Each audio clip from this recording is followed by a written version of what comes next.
Au nom du Père et du Fils et du Saint-Esprit. Amen. La paix de Jésus soit dans votre maison. Salut les amis. Nous sommes le 23 décembre. Demain commence la veillée de Noël. Nous allons fêter cette sainte nuit qui a reçu notre Sauveur bien-aimé Jésus, l'Emmanuel qui est venu nous libérer. Merci Jésus, sois béni dans tes anges et dans tes saints. Alléluia.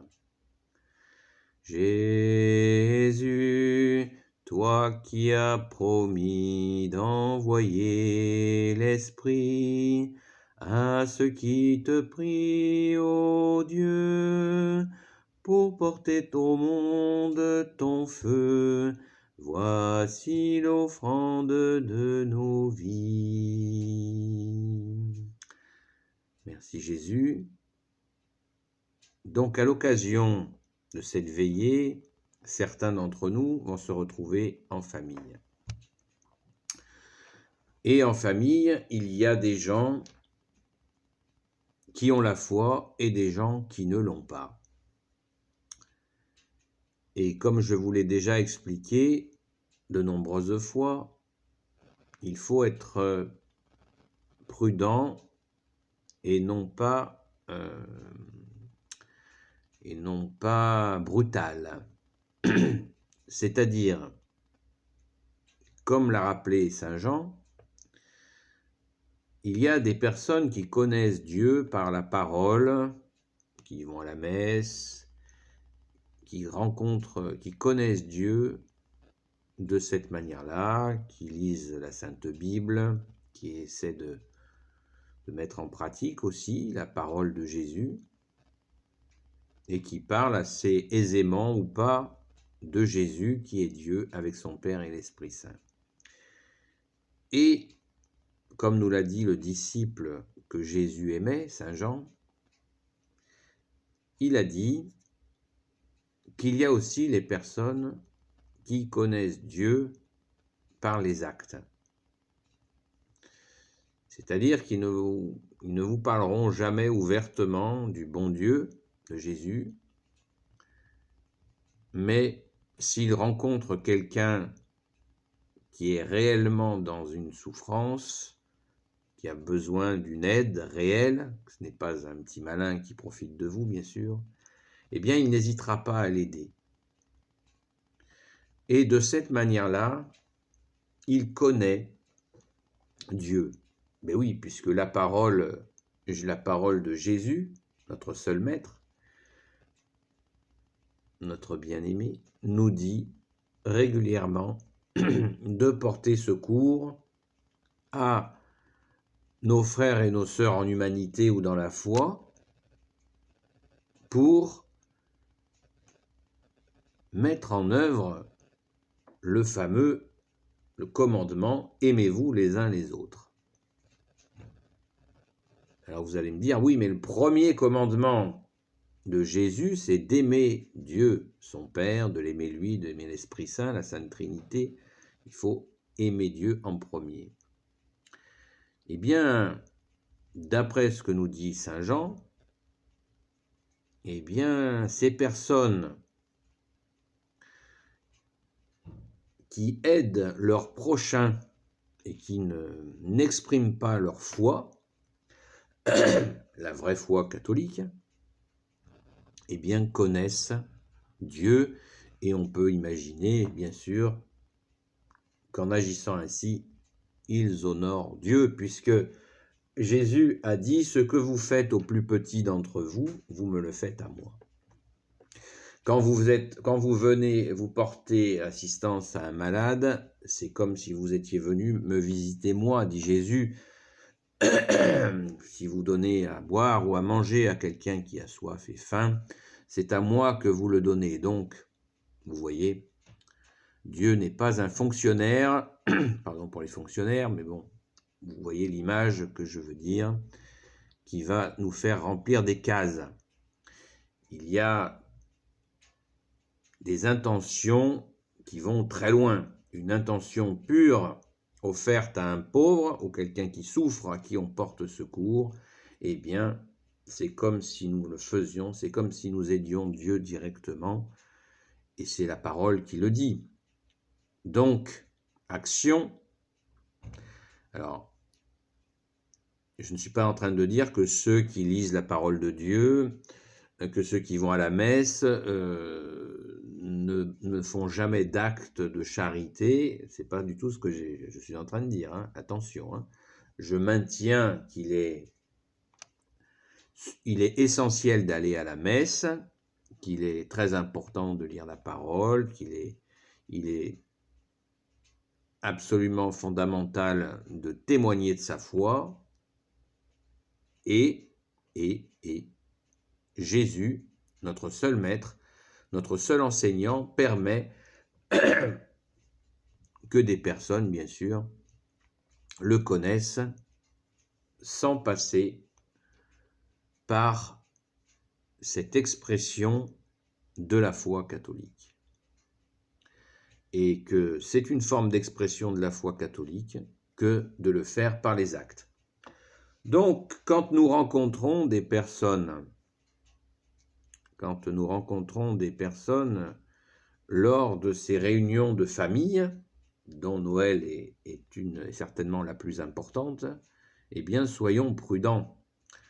Prudents, car ne mettons pas les gens dans des cases selon leur degré de foi, celui que vous percevez, celui que nous percevons nous-mêmes, qui est souvent, bien sûr, limité. Nous ne connaissons pas les actes des personnes, et puis de toute façon, nous n'avons pas à juger personne. Donc le problème, il est vite réglé. Ceci dit, il va se poser un problème. C'est que si vous avez envie d'aller à la messe pendant donc cette veille de Noël, à la messe de Noël, la messe de minuit, la véritable messe de minuit est à 23h30, minuit, hein, mais il y a des messes tardives pour pouvoir être baigné dans la nuit sainte de Noël. Donc ça, si on a envie de le faire, s'il faut le faire,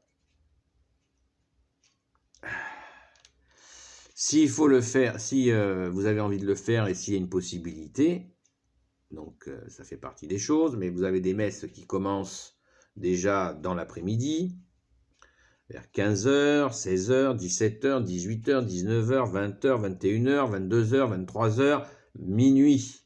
Vous voyez, on peut remercier d'ailleurs à l'occasion tous les célébrants, tous les prêtres, tous ces curés qui ont à ce moment-là énormément de messes et ils servent pendant des heures et on peut prier pour eux.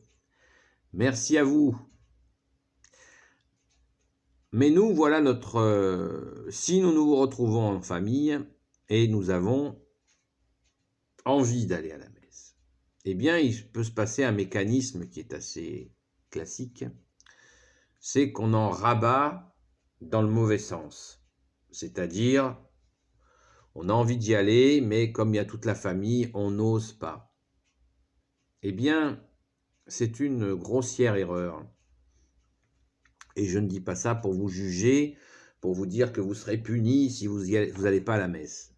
Ce n'est pas mon propos, puisque ici, les amis de Sainte-Marie-Madeleine, nous sommes tout le temps en train de vous proposer ce cœur à cœur avec Jésus. C'est une histoire d'amour. Hein. Jésus nous aime et nous apprenons à l'aimer, lui qui nous aime tant et qui nous a aimé le premier.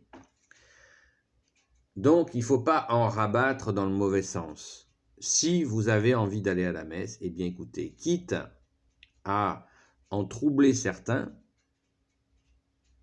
eh bien allez-y. Hein, vous vous absentez, peut-être proposer, vous êtes en famille, il y a, 20 personnes, et vous pouvez proposer à ceux qui veulent aller à la messe d'y aller. Ça, c'est très important. C'est très important de ne pas en rabattre dans le mauvais sens, c'est-à-dire dans le sens de vous abstenir d'aller à la messe parce que vous êtes en famille. Même si la famille, vous ne la voyez pas, vous la voyez une fois par an, eh bien, sachez une chose d'ores et déjà, c'est que si vous maintenez votre souhait d'aller à la messe, eh bien, vous ramènerez la bénédiction pour la famille. Et oui, nous appartenons tous à des familles, c'est pourquoi nous prions pour nos familles régulièrement. Et d'ailleurs, à chaque fin de vidéo, je demande à notre bien-aimé Jésus, à la Sainte Vierge Marie, à Saint Joseph, Sainte Marie-Madeleine et tous les saints de vous bénir, vous et vos familles, n'est-ce pas? C'est pas pour rien, c'est pas un exercice de style, c'est juste pour vous, parce que nous savons que les familles, c'est important. Nous ne sommes pas un électron libre comme il est dit, on a cette expression, nous sommes avec une famille, mais nous sommes avec une famille dans le sens où nous leur apportons la lumière qui est Jésus. S'ils la veulent, ils l'accueillent, mais ceux qui ne la veulent pas, eh ben, ils ne l'auront pas. S'ils ne veulent pas la paix de Jésus que vous portez, eh bien, ils n'en bénéficieront pas. Mais la plupart des gens l'accueillent inconsciemment. Toutes ces choses-là se passent tout à fait naturellement et pas forcément par l'expression. Voilà. Nous allons à la messe, notre famille profite de la bénédiction et c'est pour ça que j'insiste sur le fait de vous encourager à ne pas en rabattre dans le mauvais sens, c'est-à-dire dans le sens matérialiste, où on oublie la messe pour faire bonne figure. On sait très bien comment ça se passe. Voilà. De la même manière, il fait froid, on n'ose pas sortir, enfin bref, il y a toujours... L'ennemi des âmes trouve toujours 50 000 prétextes pour ne pas aller à la messe, ne pas aller faire ceci, ne pas aller faire un tour à l'église pour saluer Jésus, etc., etc. Les priorités sont toujours inversées.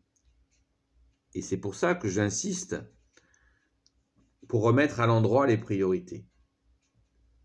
La priorité, c'est Jésus. Il nous a sauvés, il nous a aimés le premier. Dieu son Père nous l'a envoyé, lui, Dieu son Fils, Dieu le Fils Jésus, avec le Saint-Esprit, et c'est la priorité des priorités. Voilà. Si nous oublions cela, eh bien, nous ratons notre vie et nous aurons bien sûr à nouveau des occasions de reconnaître notre foi et d'assumer notre foi. Car notre foi est la joie. Notre foi est la paix. Et oui, donc, si nous n'assumons pas cette foi, eh bien, nous allons vivre une grande frustration. Ce n'est pas une menace, c'est une simple réalité, les amis. Je suis resté 40 ans loin de Jésus, pardon Jésus, et je sais ce que c'est que cette frustration, cette insatisfaction permanente.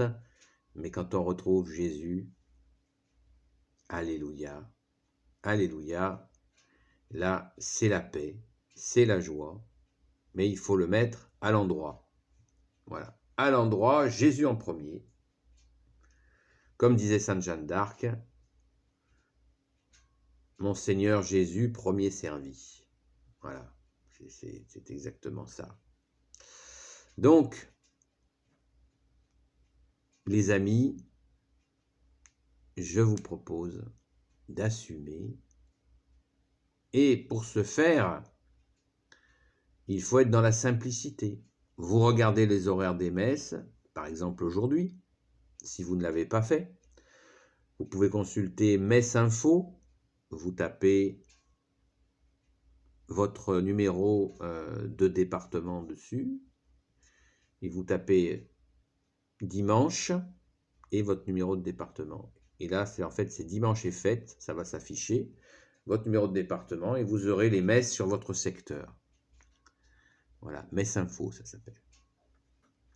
Mais bon, le mieux, c'est d'aller se déplacer et de voir les panneaux d'affichage de l'église où les messes sont affichées, tout simplement, la plupart du temps. Merci à tous les fidèles qui travaillent à l'organisation de ces messes. Alléluia, merci Jésus de les bénir. Voilà les amis, c'est cet appel du jour car nous sommes la veille, donc vous avez encore le temps de vous organiser. Si votre famille est déjà là, de leur dire très rapidement et sans hésiter, voilà, à telle heure, de telle heure à telle heure, je vais à la messe. Et même si ça fait très longtemps que vous ne l'avez pas fait, vous vous affirmez et vous verrez que ça se passera très bien. Et bien mieux que vous pouvez l'imaginer. Et bien mieux que si vous n'y allez pas pour passer inaperçu dans la famille. Voilà les amis, courage et vous verrez la bénédiction. Quand vous reviendrez de la messe, vous constaterez de vos yeux et par vos oreilles et par votre ressenti qu'il se passe quelque chose. Merci Jésus, alléluia. Et oui les amis, il se passera quelque chose, c'est certain. Les cadeaux vont pleuvoir sur la famille, les grâces vont pleuvoir. C'est à vous de donner le top départ en assumant, vous donnez le départ en assumant votre envie d'aller à la Sainte Messe pour célébrer cette nuit de Noël, quelle que soit l'heure de la messe. Allez-y, en paix, en paix. Et s'il y a des tensions que ça a déclenchées, eh bien, ne les nourrissez pas. Offrez-les en arrivant à la messe. Vous offrez à Jésus toutes ces tensions dans la famille. Et ainsi, Jésus sera glorifié et vous serez bénis et votre famille aussi. Amen. Alléluia. Merci Jésus. Béni soit le Père, le Fils et le Saint-Esprit. Amen. Ô Jésus, toi qui peux tout et qui portes tout, toi le Sauveur, toi l'Emmanuel, je te confie toutes celles et ceux qui regarderont cette vidéo, ainsi que leurs amis, leurs proches, leurs familles. Marie, Reine des cieux, toi l'Immaculée Conception, toi qui écrases le serpent, toi qui as la lune sous tes pas. Saint Joseph, toi le juste et le saint, toi le sage, toi la terreur des démons, toi le saint gardien de l'Église. Sainte Marie-Madeleine, notre sainte patronne. Et vous, tous les saints et saintes, amis de Jésus, je vous confie toutes celles et ceux qui regarderont cette vidéo. Saint Michel Archange, qui est comme Dieu, Saint Gabriel Archange, Saint Raphaël Archange et tes anges guérisseurs, et vous tous les anges qui servez Jésus, je vous confie toutes celles et ceux qui regarderont cette vidéo, leurs amis, leurs proches, leurs familles. Bonne journée les amis, dans la paix de Jésus, la paix de Jésus soit dans votre maison. À bientôt.